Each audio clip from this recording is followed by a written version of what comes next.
ओम नमः शिवाय। जय भोलेनाथ। आप सभी का दिन शुभ और मंगलमय हो और भगवान भोलेनाथ की कृपा आप सभी भक्त जनों पर कृपा सदैव बनी रहे। आज सुनिए सोमवार व्रत की कथा अथवा आरती एवं सोमवार व्रत की पूजा विधि। सोमवार का व्रत साधारणतः दिन के तीसरे पहर तक होता है। व्रत के फलाहार या पारण का कोई खास नियम नहीं है। दिन रात में केवल एक समय भोजन करें।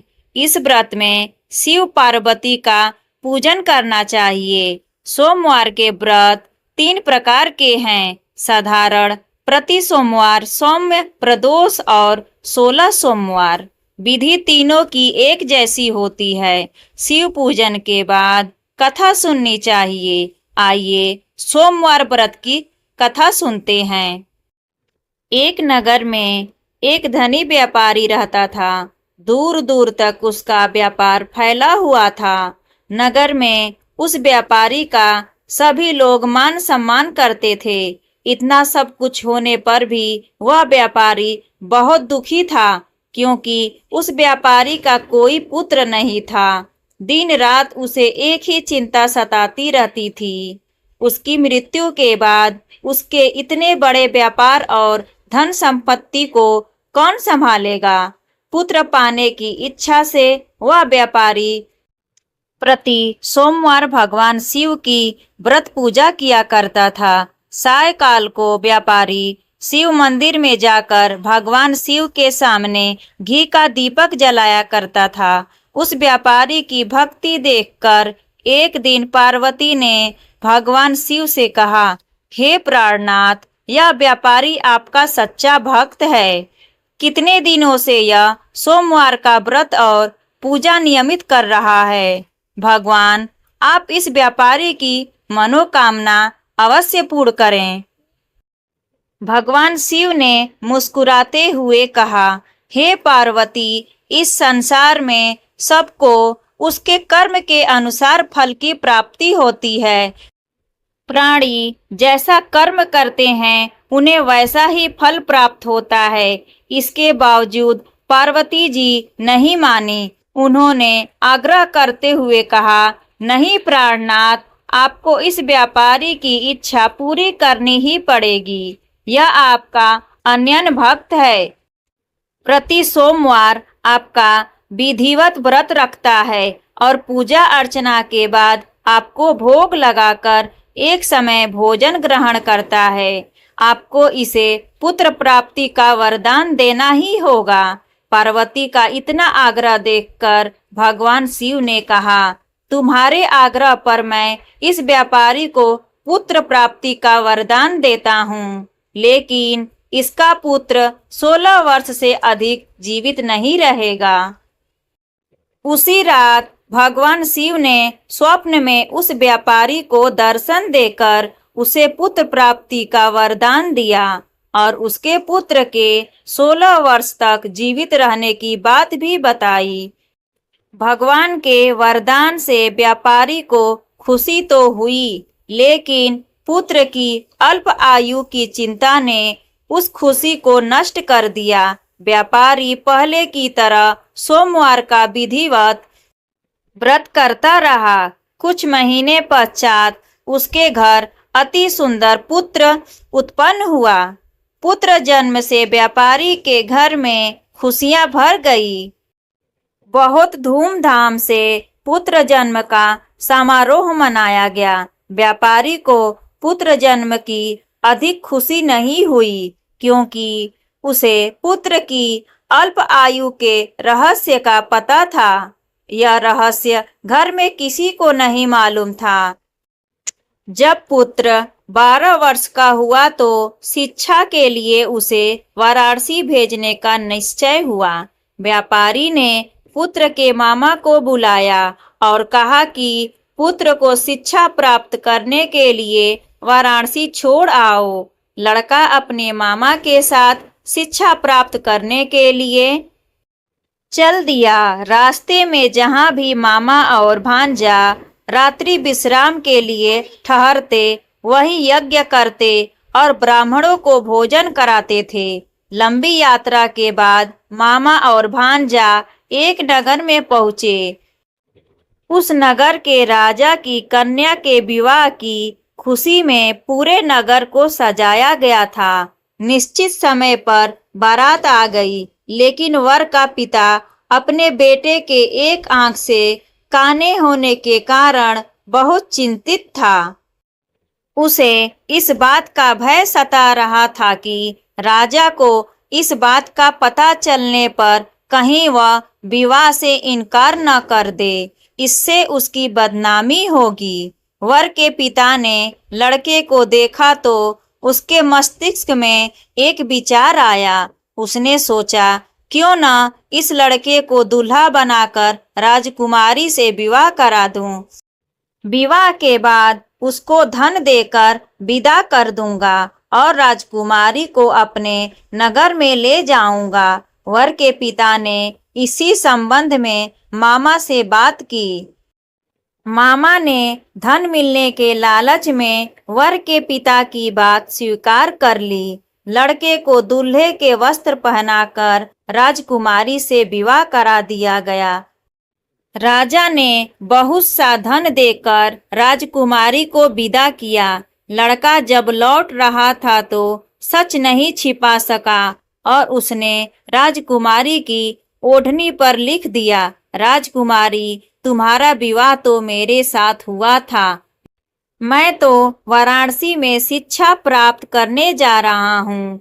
अब तुम्हें जिस नवयुवक की पत्नी बनाना पड़ेगा वह कान्हा है। जब राजकुमारी ने अपनी ओढ़नी पर लिखा हुआ पढ़ा तो उसने काने लड़के के साथ जाने से इनकार कर दिया। राजा ने सब बातें जानकर राजकुमारी को महल में रख लिया। उधर उसका लड़का अपने मामा के साथ वाराणसी पहुंच गया। गुरुकुल में पढ़ना शुरू कर दिया। जब उसकी आयु 16 वर्ष पूरी हुई तो उसने एक यज्ञ किया। यज्ञ की समाप्ति पर ब्राह्मणों को भोजन कराया और खूब अन्न वस्त्र दान किए। रात को अपने शयन कक्ष में सो गया। शिव के वरदान के अनुसार शयनावस्था में ही उसके प्राण पखेरु उड़ गए। सूर्योदय पर मामा भांजे को मृत देखकर रोने पीटने लगा। आसपास के लोग भी एक पात्र होकर दुख प्रकट करने लगे।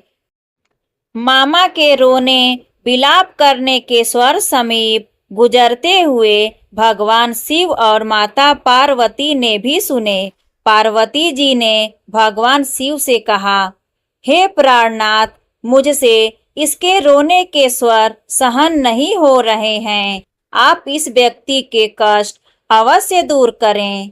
भगवान शिव ने पार्वती जी के साथ अदृश्य रूप में समीप जाकर देखा तो पार्वती जी से बोले, पार्वती, यह तो उसी व्यापारी का पुत्र है। मैंने इसे 16 वर्ष की आयु का वरदान दिया था। इसकी आयु तो पूरी हो गई। पार्वती जी ने फिर भगवान शिव से निवेदन किया, हे प्राणनाथ, आप इस लड़के को जीवित करें, नहीं तो इसके माता पिता पुत्र की मृत्यु के कारण रो रो कर अपने प्राण त्याग कर देंगे। इस लड़के का पिता तो आपका परम भक्त है। वर्षों से सोमवार का व्रत करते हुए आपको भोग लगा रहा है। पार्वती के आग्रह करने पर भगवान शिव ने उस लड़के को जीवित होने का वरदान दिया और कुछ ही पल में वह जीवित होकर उठ बैठा। शिक्षा समाप्त करके लड़का मामा के साथ अपने नगर की ओर चल दिया। दोनों चलते हुए उसी नगर में पहुंचे जहां उसका विवाह हुआ था। उस नगर में भी यज्ञ का आयोजन किया। समीप से गुजरते हुए नगर के राजा ने यज्ञ का आयोजन देखा। राजा ने उसको तुरंत पहचान लिया। यज्ञ समाप्त होने पर राजा मामा भांजा को महल में ले गया और कुछ दिन उन्हें महल में रखकर बहुत सा धन वस्त्र देकर राजकुमारी के साथ विदा किया। रास्ते में सुरक्षा के लिए राजा ने बहुत से सैनिकों को भी साथ भेजा। नगर में पहुंचते ही एक दूत को घर भेजकर अपने आगमन की सूचना भेजी। अपने बेटे के जीवित वापस लौटने की सूचना से व्यापारी बहुत प्रसन्न हुआ। भूखे प्यासे रहकर व्यापारी और उसकी पत्नी बेटे के प्रतीक्षा कर रहे थे। उन्होंने प्रतिज्ञा कर रखी थी कि यदि उन्हें अपने बेटे की मृत्यु का समाचार मिला तो दोनों अपने प्राण त्याग देंगे। व्यापारी अपनी पत्नी और मित्रों के साथ नगर के द्वार पर पहुंचा। अपने बेटे के विवाह का समाचार सुनकर पुत्र वधू राजकुमारी को देखकर उसकी खुशी का ठिकाना न रहा। उसी रात भगवान शिव ने व्यापारी के स्वप्न में आकर कहा, हे श्रेष्ठी, मैंने तेरे सोमवार के व्रत करने और व्रत कथा सुनने से प्रसन्न होकर तेरे पुत्र को लंबी आयु प्रदान की है। व्यापारी बहुत प्रसन्न हुआ। सोमवार का व्रत करने से व्यापारी के घर में खुशियां लौट आई।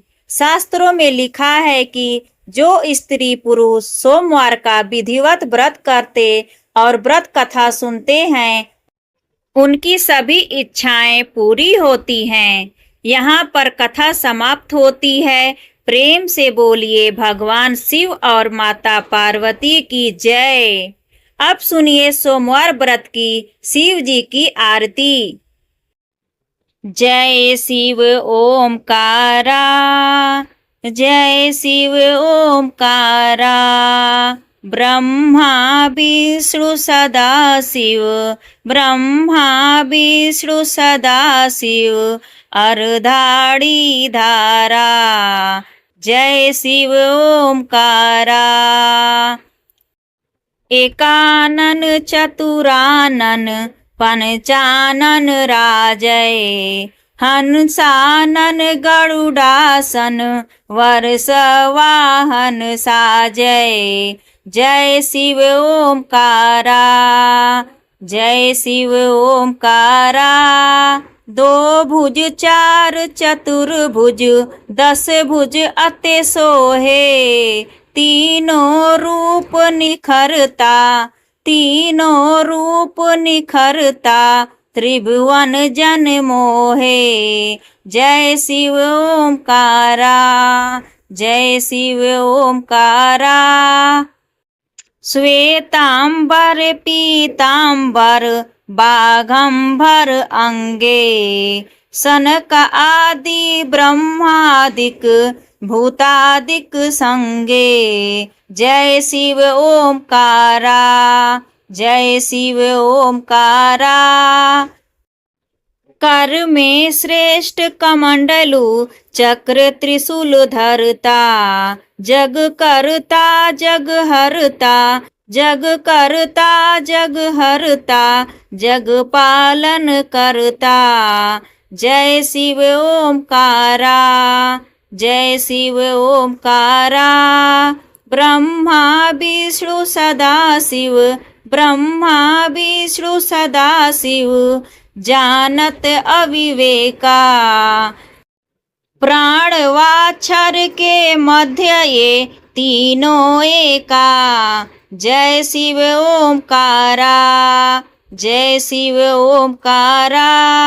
त्रिगुण शिव जी की आरती, त्रिगुण शिव जी की आरती, जो कोई गावे, कहत शिवानंद स्वामी, कहत शिवानंद स्वामी, सुख संपत्ति पावे। जय शिव ओमकारा, जय शिव ओमकारा, जय शिव ओमकारा।